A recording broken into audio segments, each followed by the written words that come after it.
It's that time on the Smooth Breakfast to get into the world of sports. This is the locker room on Smooth 98.1. Love music, love life, definitely love sports as well. Ayokunmi here, ready to take you into some sporting action. A lot of things to get into. There was football yesterday. Europa League football came up, Conference League football as well, among other things. There's tennis, Formula One. Hey, it is the whole package. Welcome along to the journey with us. And by us, I mean I'm being joined by the one and only Tega. Tega, good morning to you. It's a Feel Good Friday. Welcome in. Thank God it's Friday. Good morning, everybody. Good morning, all. So I hope you had a great week because I did. And I hope your week was productive. All right, productive like Erling Haaland. Mm, Sometimes I often wonder why people complain. Oh, Haaland hasn't scored in 3 games. Let him not score. Let him take a break. Let someone else score. Because when he Abby. starts scoring again, you've put on the machine that shouldn't be on every time. All right. So we'll talk about Erling Haaland and his heroics his new tactics of scoring. The guy can score from anywhere. Now he can score from any angle. So we're going to talk about that. We're also going to touch on the Thursday night, all those cool Thursday nights football. You know, Mm, People with mm. first class has passed. People with third class people now we'll talk about them and Wow. how Wow. and how they are faring in Europe. There's also the Mexican Grand Prix taking place this weekend. So we'll touch on that. What else? What else? And then we'll talk about. Oh, I forgot to mention. Did you people see the CAF short list? And by short list, I mean long list. That was short list. But we'll talk about that. All right, all of that and more in the locker room before this morning. But before we do any talking, Ayokumi, could you tell us how we can be a part of the locker room this morning? All right, you can join us on the locker room. We are looking forward to you sharing your thoughts and your messages as well. You can do that on WhatsApp. That's one way. 0809 444 0981. 0809 444 0981. That's the WhatsApp number. We're also streaming on YouTube. You can catch us at Smooth 981 FM Lagos. Smooth 981 FM Lagos. And you can drop your comments there and we'll take them as we get along on the locker room this beautiful Friday morning. Okay, Tega, let's jump right in because I am gingered right now to get into the stories. And we're going to start in the world of Formula One, specifically the Mexico Grand Prix. Now, Red Bull driver Sergio Perez admits that he has had a terrible season as he embarks on his home race this weekend. Hasn't won a race all season. It's hard to believe he drives the same car with Max Verstappen, and yes, no, it's very hard to believe because Are we sure it's the sometimes same car? Are we sure? I'm beginning to question because you see the results when you see Lando Norris, Piastri is not far off, except he's had an accident or some bad day. But most in general, when you see the McLarens, they come two by two, like the animals going into Noah's Ark. You see Hmm. Ferrari is two by two. You see Mercedes is two by two, but you see that Red Bull is very lonely. It's lonely at the top. You would see Max Verstappen, maybe in number one or in top three, and you see Perez struggling in the seventh and 12th position. Like how are they driving the same car? Because Lewis Hamilton doesn't do great in qualifying, but the Mercedes are always finishing close together. Hmm. It's just shocking that Sergio Perez has done this, and I've heard for years that they make the car to fit Max Verstappen, and the other person just has to find his way. But the gap between the two drivers is shocking. In fact, it's that gap between the two drivers that has made it possible for McLaren to be leading the drivers' constructors championship, and Ferrari to be just 2 points from Red Bull because most of the points gathered have been gathered by Max Verstappen.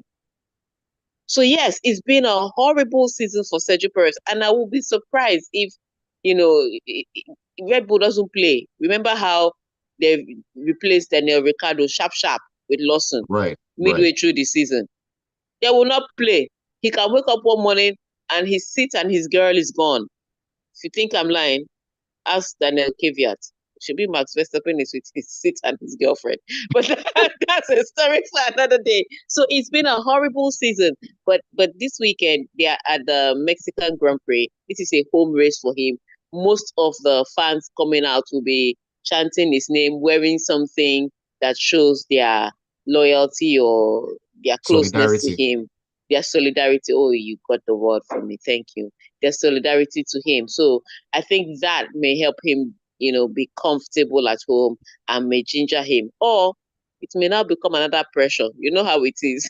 So Mm, let's hope he doesn't drive into the wall or anything. But this is, and if there's any race he should be performing at, take a cue from Charles Leclerc, who performed at Monaco, and from Ferrari, who won at Monza. This is a place he should be comfortable at, and then definitely. try to go ahead and win. But yes, it's been a very horrible season. All right. Mm, So, but before we go into the next story, I just wanted to talk about the CAF. Because I didn't put this because I was going to open the phone lines for this. So, Ayokunmi, let's get ready to open the phone lines. We saw if you've not seen the CAF um, shortlist for the men's, first of all, the coach of the year, Jose Pereiro, didn't make it, even if he played in the final. But when you see the list that they released, you could tell that most of it was hinged on the African Cup of Nations, because that's why the final men's team did not have, if you ask me, any Brahim Diaz or Boniface, because Boniface didn't do anything at the AFCON, but for his club, he did he went absolutely well. unbeaten. Yeah, he did absolutely well. So, but he didn't make it. So you could tell that they were heavily leaning towards performance at the CAF African Cup of Nations. And if they were leaning towards performance at the CAF African Cup of Nations, where's Jose Pesero? That's number one. Number two, for the men's footballer of the year, hey, CAF, we are going to carry placard, because we are looking at the way people are doing this thing. Like, I saw a news about Odinga giving out his earnings to charity. He didn't take one single money from the earnings he got at AFCON. He gave all the money to charity, saying he has made money in Europe. They started doing PR for him. If I see that Odinga wins, we will fight, because we know who should win Africa Footballer of the Year. All right, so let's open the phone lines. What are your thoughts on the African Footballer of the Year? Ademola Lookman was nominated. Mm. Shustekong from Nigeria was nominated. Odinga was nominated. I remember the heroics he played in the final. So, what are your thoughts on the short list that was released for the African Footballer of the Year? The numbers to send your messages to, or the numbers to call, are. All right, the number to send your messages to 0809 444 0981. That is WhatsApp. You can also call there if it's more convenient or easier for you. The studio line is 0201 4489981. 0201 4489981. What are your thoughts on the the short list for the CAF Player of the Year awards for the men's category, the coaches category? Hey, if you've seen that list, what are your thoughts? Do you feel some players should be there and some shouldn't? Or let's just get your thoughts. Basically, that's what we're all about this morning. Very interesting looking list. And Teg, um, from your perspective and looking at other awards, yes, in a year when we have a regional tournament or an international tournament, that is usually factored in. But that shouldn't be the only criteria Exactly. It looked like to it was the only criteria, because I always say it, if it's in a World Cup year, you must factor in the World Cup. In a continental competition year, you must factor it in. But factor it in doesn't mean you should completely eliminate the performance of the player in Europe. After all, it's African Footballer of the Year. If African footballers are performing well in Europe, it should also be factored into the competition. Those are my thoughts. I mean, you should put in CAF, but you should put in your AFCON or your World Cups or your Euros or whatever championships you have. mm, But the entire performance at home and away, because when they are away, they are ambassadors of Africa. definitely.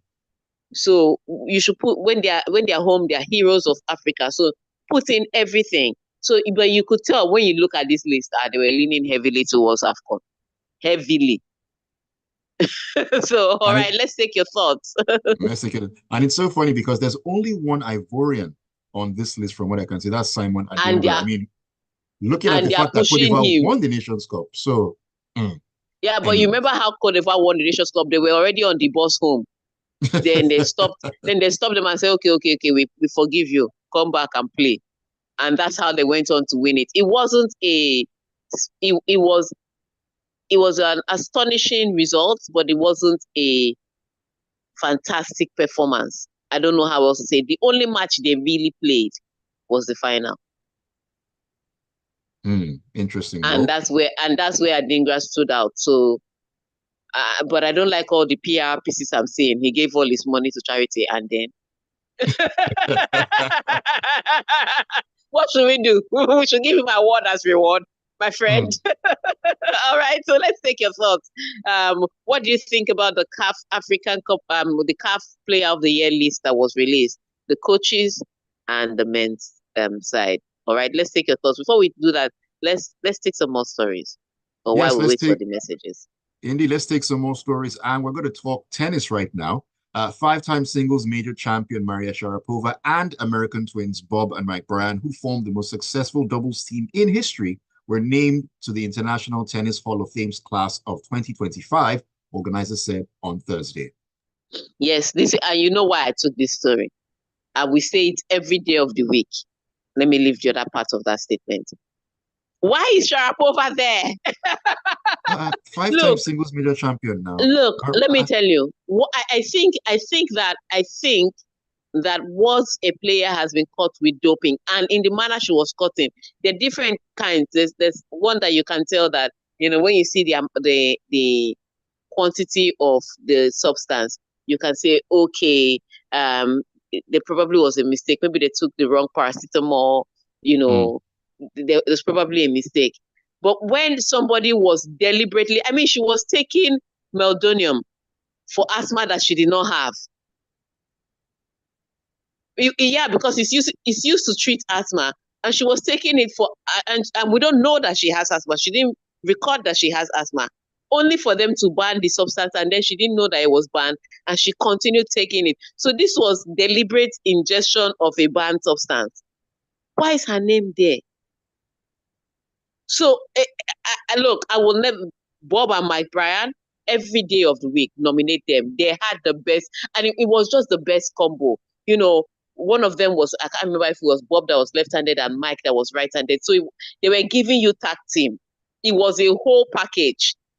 One person was left-handed, one person was right-handed. One person played better at the net, one person served better. It was the perfect combination. I don't know how their mother did it, that she gave birth to a perfect, she gave birth to a perfect combination.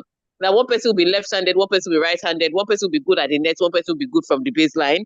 And they were now playing the doubles perfectly together and winning championships. Those was Hall of Famer every day of the week. Sharapova, I don't care that she did career Grand Slam. She had been taking meldonium for asthma she did not have. It's all I can say. All right. On that note, Tega, let's take a quick break right now. Yeah. When we come back in, we'll take more stories. And of course, looking forward to your calls and your messages concerning the CAF shortlist for the men's awards. Keep it tuned.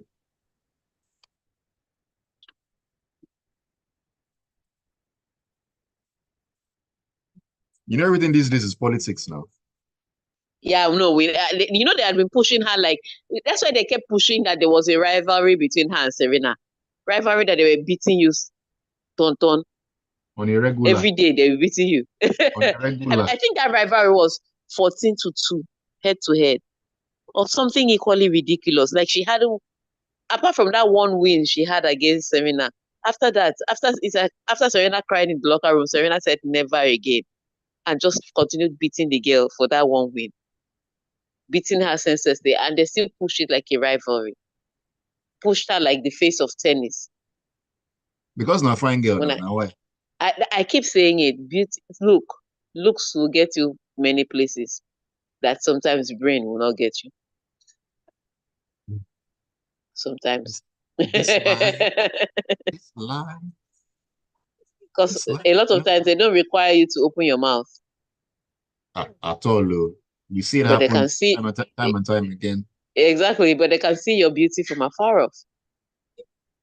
It's not like she took it and then she was exonerated. She was banned, even though it was a reduced ban. She was still banned anyway. Yeah, she was on record It's like someone who has a criminal record, even though okay, they reduce your years, but still you Is went to there? jail. It's on record. Do you understand? It's like at the Olympics, they won't let you serve any position. No. They may give you ambassadorial role for anti-doping at best. Why do you think the likes of Marion Jones and Choma cannot do anything on the IOC, even if they set records? Because they had a doping ban, nothing. You will not be given any position. It's so sad, but that's how it is. But tennis also put her in Hall of Fame because she has nice hair.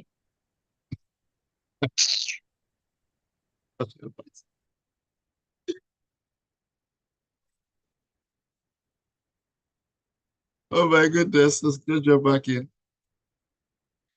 All right, welcome back into the locker room on a Feel Good Friday morning. This is Smooth 98.1. You're listening to the Smooth Breakfast. Ayokunmi here. Alongside me is Tega Supreme. Yes, we are taking a dive into the sporting stories. I'm having a good time as well, and also looking forward to you sharing your thoughts with us, especially concerning the shortlist for the CAF Awards. You can come through and share those thoughts with us on WhatsApp. The number is 0809 444 0981 0809 444 0981. The studio line is 0201 4489981. Catch us on YouTube at Smooth 981 FM Lagos. All right, call coming in here. Let's take this one. Hello, good morning. Ooh, please do also call back 0201 4489981. AY from Oniru on WhatsApp. He says, okay, first of all, he says, I remember on Wednesday, Tega, the Supreme said it's either the youthful exuberance of Hansi Flick's boys gives them the edge over Bayern, or their youthful naivety costs them the match. I'm very glad it's the former that actually did happen and not the latter. And he says, as for the CAF Men's Award shortlist, there were some questionable omissions like Victor Boniface. Nevertheless, Ademola Lookman is the rightful winner of that award. He's bringing it home without a doubt. All right, let's try this call again. Hello, good morning. Very well, thank you. Good morning to you. Nope.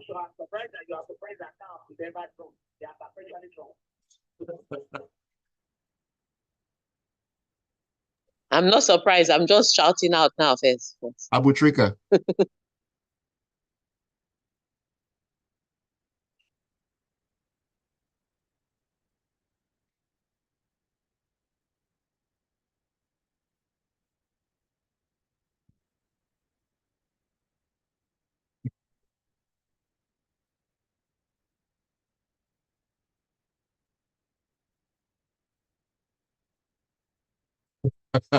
All right, Dr. Booz, I love the confidence. I mean, Sevilla for breakfast, Bayern for lunch, and Real Madrid in their El Clasico this weekend for dinner. It's not going to happen. Well, we shall see. All right, Tega, let's get back into the conversation. Still expecting those calls and your text coming in 0201 4489981. Studio line for you to call. All right, let's since he has already touched on the El Clasico, let's go straight to the El Clasico. We should go straight to the El Clasico right now. Yeah. All right, so Rodrigo actually is the headline here, and he's going to miss El Clasico. Let me get into it real quick. So he'll miss El Clasico against Barcelona on Saturday after suffering a thigh injury in this week's Champions League win against Borussia Dortmund. It's going to be a miss for Madrid, definitely. Yes, Rodrigo and Thibaut Courtois, I think, would also be missing that. So this El Clasico is bound to be interesting. So remember, on Tuesday, it was the Vini Junior show. Hat-trick against Borussia Dortmund, 5-2. And then on Wednesday, it was the Rafinha show. Hat-trick against Bayern, 4 goals. I think it was it 4-1? Yeah, because Harry Kane scored. Against Bayern. 4-1 against Bayern. So the El Clasico has promised us, and it better deliver. I don't want to see any cautious tactics from Hansi Flick or Ancelotti. In fact, Hansi Flick cannot do cautious tactics because his children don't even know how to do that one. They just know how to run and play ball.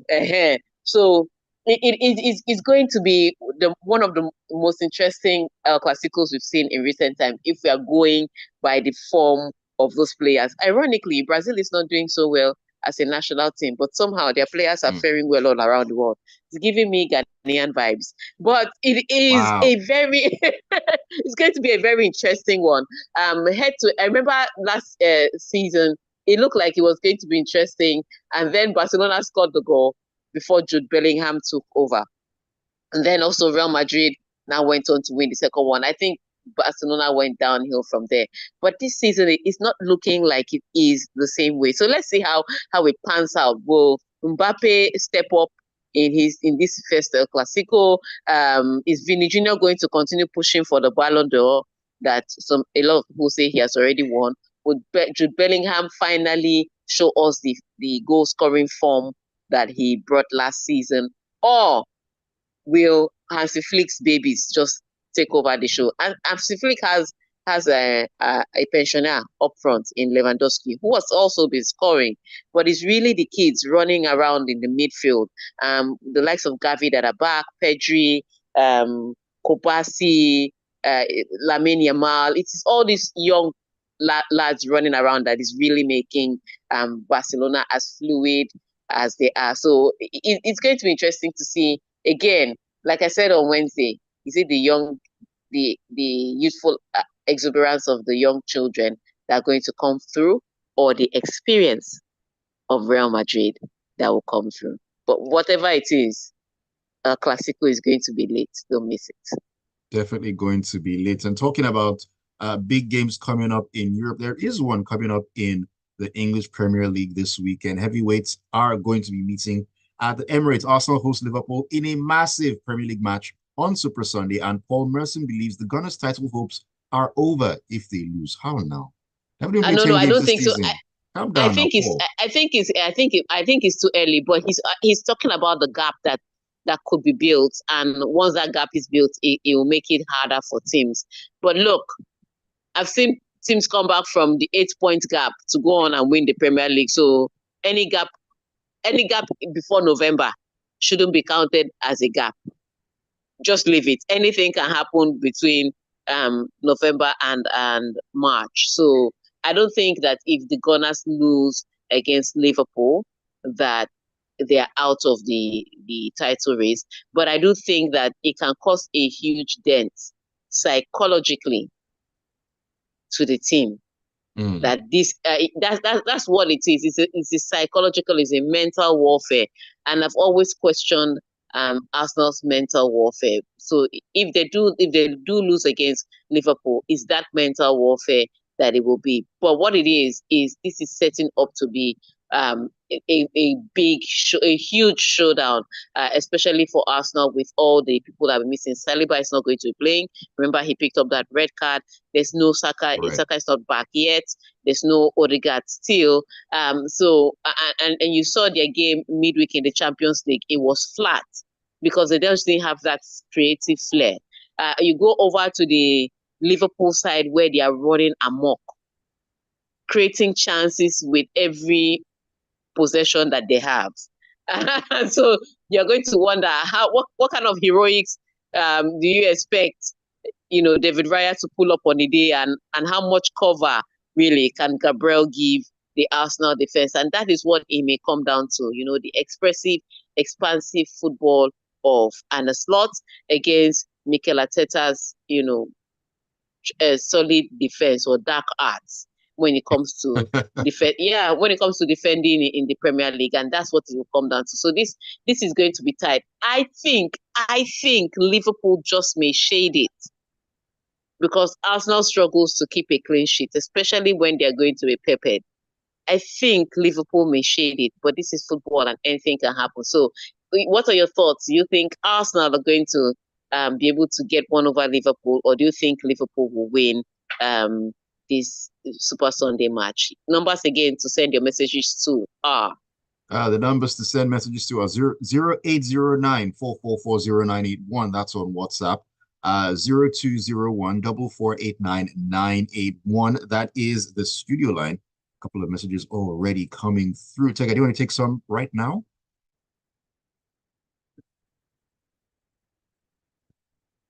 Tega, you're muted. let's just run through the Thursday night people so that it won't be as if we are discriminating. The Thursday night people. I'm not angry. I'm not angry. Let's begin in the let's begin in the Europa League, where Fenerbahce boss Jose Mourinho was sent to the stands as his new side held his former club Manchester United 1-1 on Thursday to extend the English Giants' wait for a Europa League win. All right. So first of all, I would say this. I think Jose Mourinho's reputation just goes ahead of him because I didn't see. I mean, I saw him protesting, but everybody there did exactly the same thing. He was the only one that got the red card. So, and it was not even yelling into the guy's face. He was just like, "Hey, hey, hey, where's our penalty?" When Bright Osai was brought down and straight red card. So again, I hate the fact that they are punishing him for crimes that they've already punished him for before. But we go to the match and Manchester United with another draw. At this point in time, it's and you know, I think the thing that gets to me is when Eric Ten Hag says, you know, we've played 3 tough matches and we haven't lost. Oga, you've been dropping points every time you step on the pitch is to drop points. You can't be seeing a bright light at the end of the tunnel at this point in time. I don't even know how you're seeing the end of the tunnel. But it's a tough one that Manchester United couldn't defeat Fenerbahce, especially, trust me, even if Fenerbahce were the ones playing at home.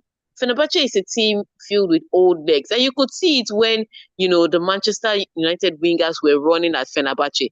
They were struggling to keep up. And you still couldn't defeat those people.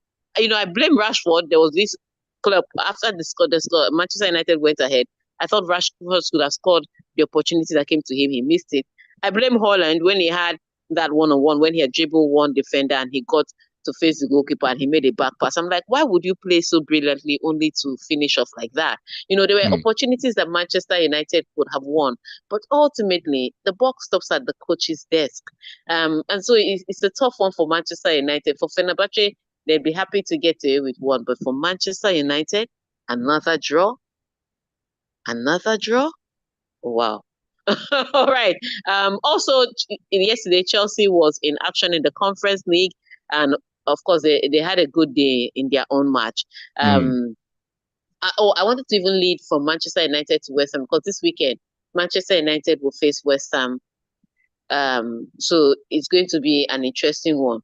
Both teams needing to get in good results. Let's see how that pans out for them. For Chelsea, flying high again, scoring goals are plenty with an almost completely different team that from the one you are going to see in the Premier League on Saturday. So interesting times for Chelsea. The tough one is that when they play against other teams, you kind of believe that they're going to get the results. It's when they play against the top. They are now a top 3 team. You know, there's Liverpool, Manchester City, and then there's Arsenal. So when they play against those top 3, that is where you expect to see them struggle a little bit. So yes, Chelsea was always going to win that match. In fact, some people are saying that Chelsea would win the competition. It's a question of how. So let's see how it goes for them. All right, so let's take those messages because we're out of time.